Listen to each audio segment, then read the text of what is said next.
Hi everybody, and welcome back to Fang Friday on this Remembrance Day of 2022. This is Ross Healy, the Chairman of Strategic Analysis Corporation and a Senior Portfolio Manager at McNichol & Associates Asset Management. Today, I would like to welcome quite a number of new viewers to our Fang Friday analysis service because of my appearance on BNN Market Call yesterday. Our new subscribers will recall that in response to a question about whether we are a technical or a fundamental service, I answered that structural valuation analysis, or SVA, which we call it for short, is both. It is a meeting, a merger of fundamental and technical analysis, and that is what gives the work its strength and its forecasting power. We have a strong community of investors who use our service to better understand the market, but also to approach the market with greater confidence. This is especially true in our current volatile market, where the stakes are much higher than ever before. If you would like to join us, we are offering an exclusive offer to try out our service at a reduced rate. Go to www.strategicanalysis.ca/pricing and take advantage of this limited time offer by clicking on Insight Edge. When you sign up, you will get an electronic copy of my book, Inside the Market, that explains how the SVA methodology works. You will also get an exclusive one-on-one session with me that usually lasts about an hour or so, where we will go over how to use the system to better improve your returns. But please note, SVA is not for everyone. It does take some time and effort. But those who really want to learn how to use it and are ready to take that next step, it can prove to be a tremendous benefit to your investing future, as I hope I will show you today. Okay, on to Fang Friday. Fang Friday is a weekly overview of the 4 original Fang stocks, but it was expanded to include Tesla, Microsoft, Apple, and Nvidia to keep our audience fully up to date in what is happening in the 8 largest stocks in the NASDAQ 100 and the Standard & Poor's 500 for that matter, and what they should be doing as far as each of those is concerned. I have promised that my review usually takes between 10 and 15 minutes, so today I will not be able to go into the nitty-gritty of what makes SVA tick, although I think that you will be able to glean a great deal just from this review all by itself. However, in January, I will be conducting a free and public full-scale hour-long introductory webinar that outlines our services and the underlying methodology, and that you can attend live. You will need to sign up to reserve your spot, as enrollment tends to get filled up quite quickly every year. We will be announcing how to register next week, so make sure that you are back here next Friday when registration starts. Yesterday, as you are well aware, the inflation numbers came out better than expected, and the market went wild, even though the level of current inflation is still way beyond what Jerome Powell of the U.S. Fed is prepared to countenance, and more, perhaps several more, rate hikes lie ahead of us in the next while. I do need to emphasize that these kinds of explosive rallies are characteristic of bear markets and should be treated with great respect and caution. We will look at the individual fangs, however, to see what impact the rally has had on the potential longer-term direction of their valuations. But before we take a closer look at the fangs and what is going on, as always, I do like to say thanks to everyone who likes this video and all our subscribers. Okay, let us start off with Amazon. And you will remember what I said yesterday about Amazon breaking down. Well, the what we call the bubble price, the BB price on this chart here, which is 7.4 times book, was a long-term valuation low for Amazon. In fact, in all of the years that we have data for Amazon, going back a long way, the stock has never been lower than this. So this breakdown is significant. By the way, in case you are curious, these breakpoints here are actually power law multiples of the Neperian constant E. Not that you're going to have to remember that, but nonetheless, it's useful, I think, to keep that in mind. If I click on this little price to book button in the bottom, instead of the actual values of the index, you will actually see the price to book values that are implied by those. Okay, that's Amazon, and remember, I think what I said about Amazon yesterday, when you break that level, that is a critical level, and typically foreshadows a decline of quite substantial magnitude, usually 50%. And we have seen that in several cases in the Fangs, actually, already, as I'll show you. Alphabet gave us a nice sell signal when it was at its bubble price a few months ago, back at the beginning of the year. Kind of had very uncertain trading here.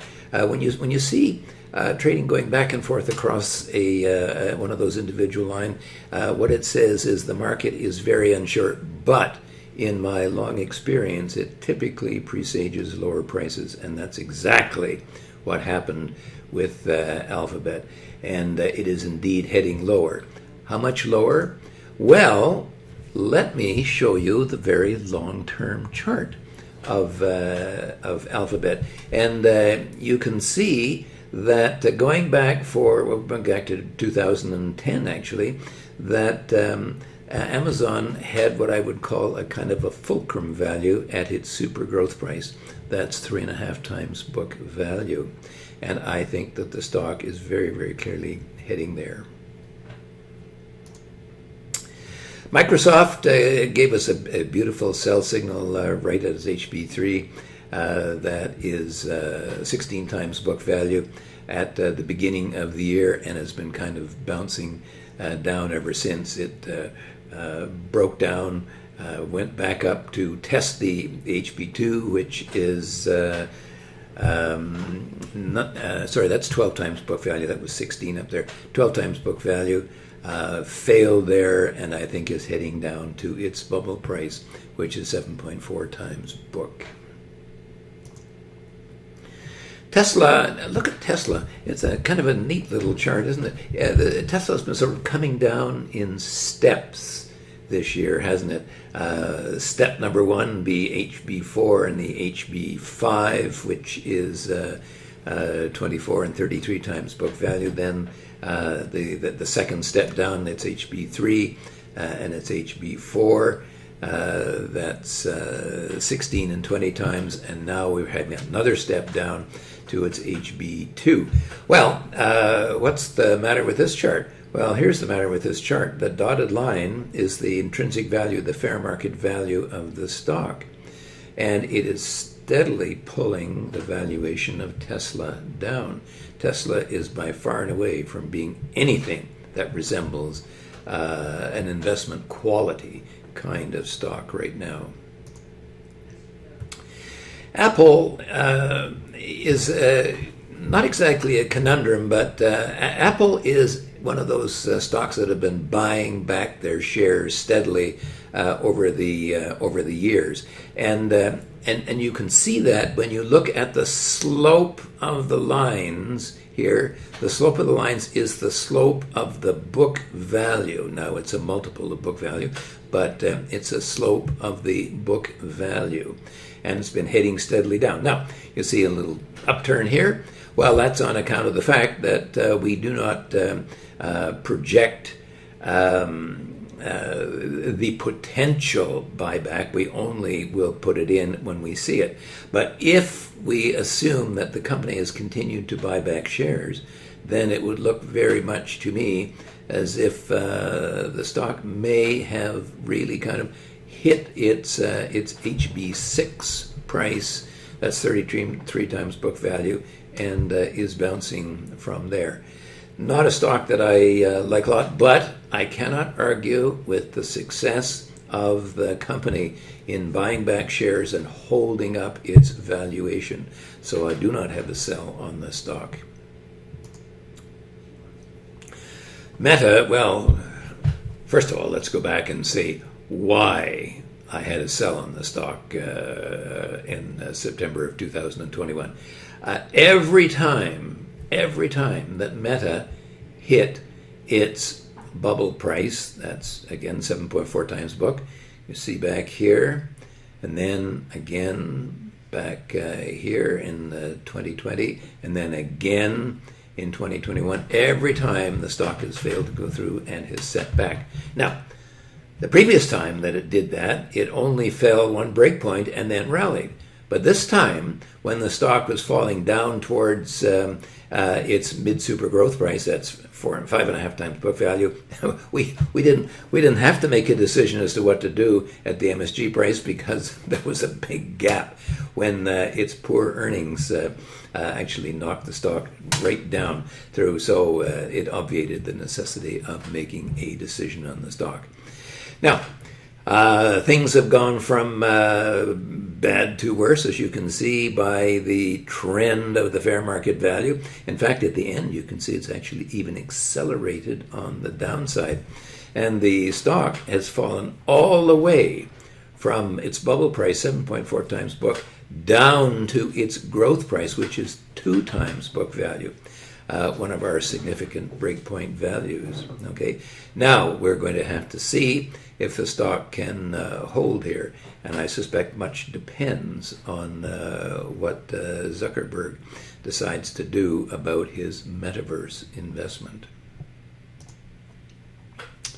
Here is Meta up more close and personal, and you can see actually that the stock actually broke momentarily its growth price, and then has pulled back on side for the moment. And indeed, there's a case to be made for the stock. It's got good cash in its balance sheet. It's firing 11,000 people, which should improve their cash flow by some $4 billion, I think, a year. And of course, Facebook is growing gangbusters, and perhaps partially because TikTok may be under fire itself.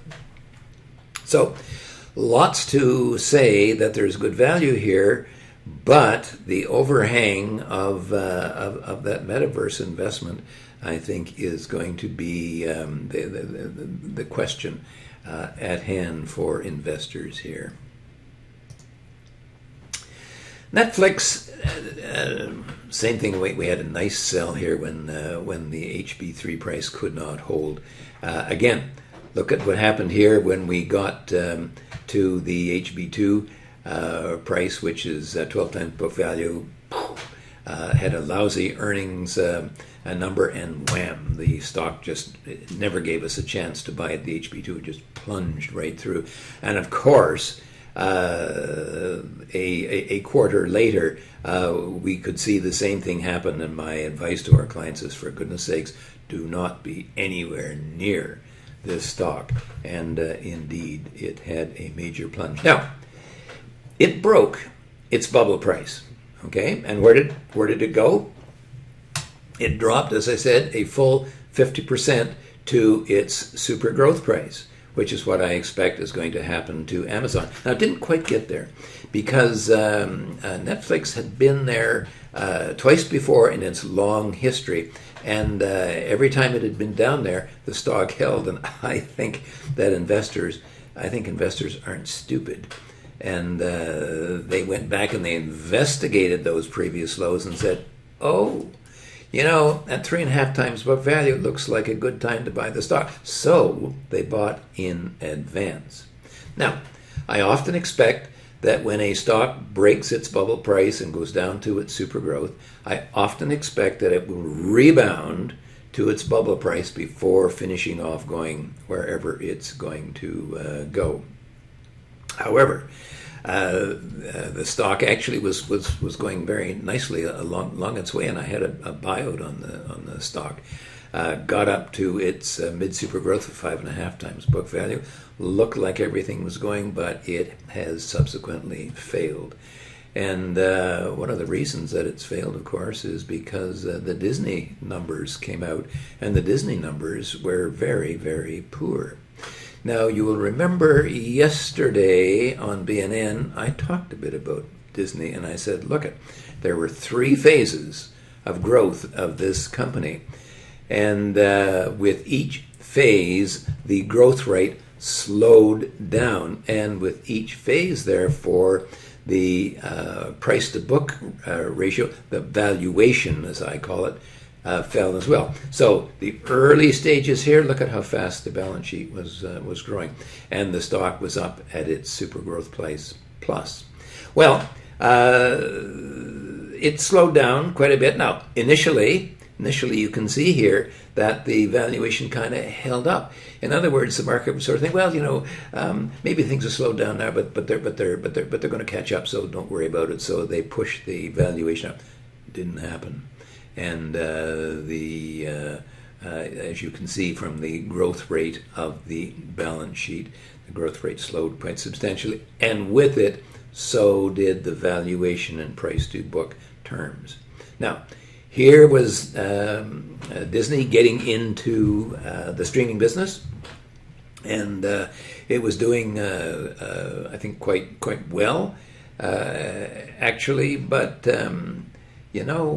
what happened here is that the streaming business has slowed down, and the ROE, has slowed down with it. And with it, so has the growth of the balance sheet, and so, therefore, has been the valuation of the company. Well, I suspect that Netflix investors are watching Disney as well, and they may be marking down how high, how well valued Netflix should be. The last of the fangs that I want to cover is Nvidia. And going all the way back to the beginning of the year, you can see that Nvidia traded up here at its HB6 price, which is 33 times book value. Now, what is significant about that? Well, if you go back, if I expand this chart back to to the year 2000, not 2020, but 2000, which, by the way, I can do, as I've already showed you with Disney, you will see that the last time that Nvidia was this high, that was when it peaked out in 2000. And heavens bless me, it did it again. Well, the stock has been losing ground steadily, as indeed has the semiconductor industry, and lately the fair market value, the earnings forecasts has been slowing down quite substantially. And I would not be surprised if the stock hits much lower. I'm expecting that it will actually hit down to its bubble price, which I'm not showing right now. Now, in summary, at some point, big tech was bound to start missing earnings, having grown too large to be immune from a slowing economy. This earnings season has proven to be the case, with Amazon and Microsoft and Alphabet and Meta, all with disappointing earnings and or guidance. Netflix, of course, had already shown its weak earnings stripes. So that was 5 of the 8. Nvidia is in a broad industry slowdown phase, leaving only Apple and Tesla without a major disappointment, at least so far. The challenge, as I see, is that their fair market value measures, that is their intrinsic value, are so much lower than their price, that is their price to book valuation, that they are out there kind of blowing in the wind. Individually, Amazon has given us what I would call the death cross when it failed to hold its bubble price, and I would not be inclined to be long the shares here at all. Microsoft and Alphabet are clearly heading lower, with disappointments showing the way down. Meta is probably the most intriguing of the fangs today, as it has fallen on hard times.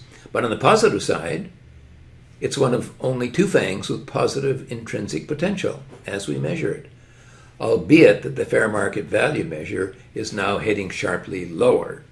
And the question is, can we trust Zuckerberg to give up his metaverse dream?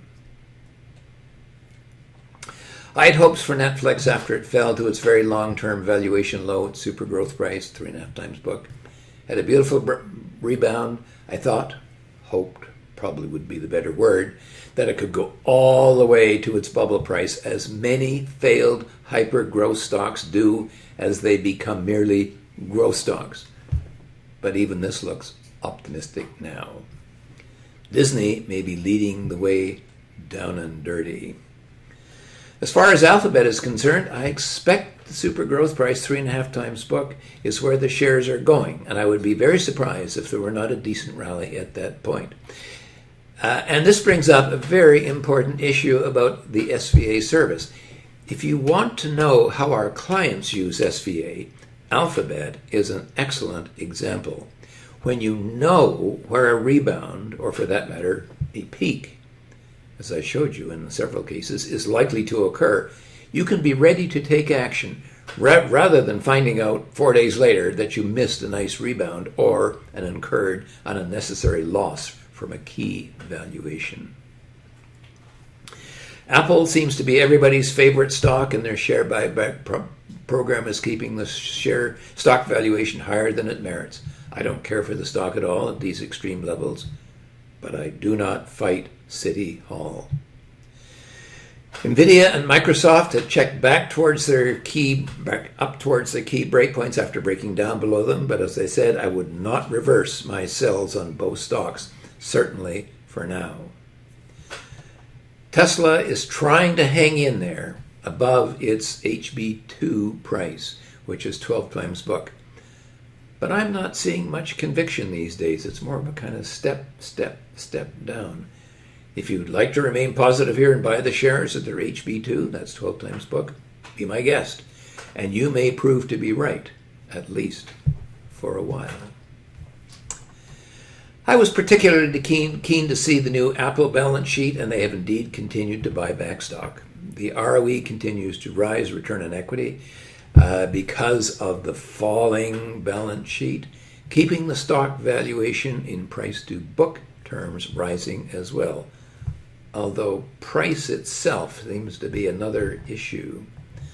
I've never been able to pull the plug in this stock, and that's the reason why. I may not care for it, but I can't fight City Hall. Now, I have a sneaking suspicion that with Amazon letting go, it may be a key signal concerning the rest of the NASDAQ 100 growth stocks. The NASDAQ 100 has a very weak negative fair market value potential of minus 25%, albeit that's down from minus 60% last November. Maybe all it needs is a little more downside leadership to keep that index heading lower. So, lots to keep in mind this week. As we have seen over the past 3.5 years of our Fang Friday telecasts, these behemoths have provided many opportunities to trade, both on the long and the short side. And there is more to do right now. For now, this has been Ross Healy, the chairman of Strategic Analysis Corporation and a senior portfolio manager at McNichol & Associates Asset Management, reminding you that nothing, including investing, is difficult if you have the right tools. I will see you next Friday.